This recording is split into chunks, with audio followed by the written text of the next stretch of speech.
નમસ્કાર મિત્રો, આપણે ત્રિકોણના ખૂણાઓના માપ શોધવાના દાખલા જે જોઈ રહ્યા છીએ એની અંદર આવા પ્રકારનો જ્યારે દાખલો આવે ને ત્યારે આ દાખલો પીએસસી, એનએમએમએસ, જ્ઞાન સેતુ, જ્ઞાન સાધના તેમજ સ્પર્ધાત્મક પરીક્ષાઓમાં પૂછાતો હોય છે અને રિઝનિંગમાં પણ આવા દાખલા પૂછાય. ધારો કે ત્રિકોણ PQR માં ખૂણો P બરાબર ખૂણો Q બરાબર 70 હોય તો ખૂણા R નું માપ શોધો. અહીંયા જુઓ માપ એક આપ્યું છે પણ વાસ્તવમાં ખૂણા P અને Q બંનેના સરખા માપ છે એવું કહ્યું છે. આપણે આકૃતિ દ્વારા સરળતાથી સમજીએ. આપણે આકૃતિમાં દર્શાવી દઈએ ત્રિકોણને કે P, Q અને R. હવે ખૂણો P બરાબર ખૂણો Q એટલે કે આ ખૂણો અને આ ખૂણો બંને સમાન છે એવું પહેલા આપણે દર્શાવી દીધું. અને બંનેનું માપ કેટલું છે તો કે 70° છે બંનેનું માપ. જ્યારે મિત્રો આપણે ખૂણાનું માપ દર્શાવીએ છીએ ત્યારે અંશ છે ને એ પોલો O ટાઈપ આપણે કે નકોર આમ ટપકું નથી કરવાનું, ત્યાં આપણે આવું એક આછું ટપકું કે જેની અંદર હોલ હોય એવું આપણને દેખાવું જોઈએ. તો જ્યારે એને અંશ કહે છે, વાસ્તવમાં એનું સાચું નામ છે 70°C. આ ડિગ્રી અંશ છે. હવે 70° અને 70° બે માપ છે. આપણે સૌપ્રથમ તો એના ત્રીજા ખૂણાનું માપ આપણને જે શોધવાનું કહ્યું છે એ શોધી લઈએ. એના માટે આપણું જે વિધાન છે સર્વસામાન્ય કે આપણે જાણીએ છીએ કે ત્રિકોણના ત્રણેય ખૂણાઓના માપનો સરવાળો 180° થાય છે. તો આપણે એ લખી નાખીએ કે આપણે જાણીએ છીએ કે ત્રિકોણના ત્રણેય ખૂણાઓના માપનો સરવાળો બરાબર 180°. હવે આપણે ત્રિકોણ PQR નો દાખલો ગણીએ છીએ તો આપણે લખીશું કે ત્રિકોણ PQR માટે વિચારતા.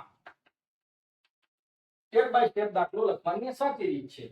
હવે આપણે ત્રણેય ખૂણાઓના માપનો સરવાળો જોઈએ તો માટે ખૂણો P વત્તા ખૂણો Q વત્તા ખૂણો R બરાબર 180.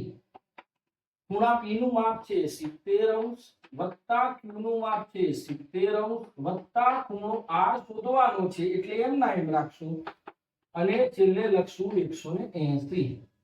હવે 70 અને 70 થયા 140° વત્તા ખૂણો R બરાબર 180°. હવે આપણે જાણીએ છીએ એ પ્રમાણે સમીકરણની એક બાજુથી સમીકરણની બીજી બાજુ કોઈ રકમને લઈ જવામાં આવે છે ત્યારે તે સરવાળો હોય તો બાદબાકી થાય, બાદબાકી હોય તો સરવાળો થાય, ગુણાકારમાં હોય તો ભાગાકારમાં જાય અને ભાગાકારમાં હોય તો તે ગુણાકારમાં જાય છે. એવી જ રીતે અહીંયા સરવાળાની સંખ્યા જોશે તો બાદબાકી થશે. તો ખૂણા R ને કરતા બનાવીશું 180° અને 140 પ્લસ છે એ 140 અહીંયા માઈનસ. તો માટે ખૂણો R બરાબર 180 માંથી 140 થાય તો 40° વધશે. તો ખૂણા R નું માપ આપણને મળ્યું 40°. તો આપણે અહીંયા દર્શાવી દઈશું 40°. આપણે જોઈએ 7 ને 7 14, 14 ને 4 18 એટલે 180° પૂરા થઈ ગયા. હવે આપણને શું કહે છે કે ત્રિકોણનો પ્રકાર ગણાવો. તો અહીંયા તમે જોશો તો ત્રિકોણના અહીંયા તમે લઘુકોણ પણ કહી શકશો. કેમ કે ત્રણેય ત્રિકોણમાં ત્રણેય ખૂણાઓના માપ 90° કરતા ઓછા છે. તો પહેલો જવાબ છે કે લઘુકોણ ત્રિકોણ. પરંતુ આપણને જે પૂછવા વાળો દાખલો છે, પૂછવા વાળાએ એવી રીતે પૂછ્યું છે કે ખૂણો P બરાબર ખૂણો Q બરાબર 70 છે. તો આ રકમની અંદરથી આપણે એવું સમજવાનું છે કે બે ખૂણાઓના માપ સરખા આપ્યા છે. જ્યારે બે ખૂણાઓના માપ સરખા હોય તો ત્રિકોણનો 9મા ધોરણમાં એક પ્રમેય આવે છે અને એ પ્રમેયને ધ્યાનમાં રાખીએ તો સરખા ખૂણાની સામેની બાજુ પણ સરખી થાય. એટલે કે ખૂણા P ની સામેની બાજુ QR થાય અને ખૂણા Q ની સામેની બાજુ PR થાય.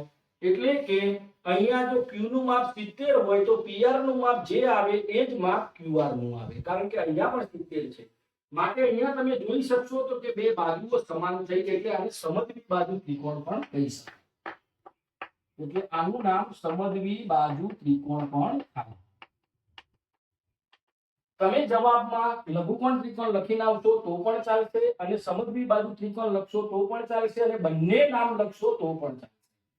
તો આવી રીતે રકમ ઉપરથી આપણે જોઈ શકીએ કે ત્રિકોણના કયા પ્રકાર છે, ત્રિકોણનું કોઈ ખૂણાનું માપ બાકી હોય તો એ પણ આપણે શોધી શકીએ છીએ.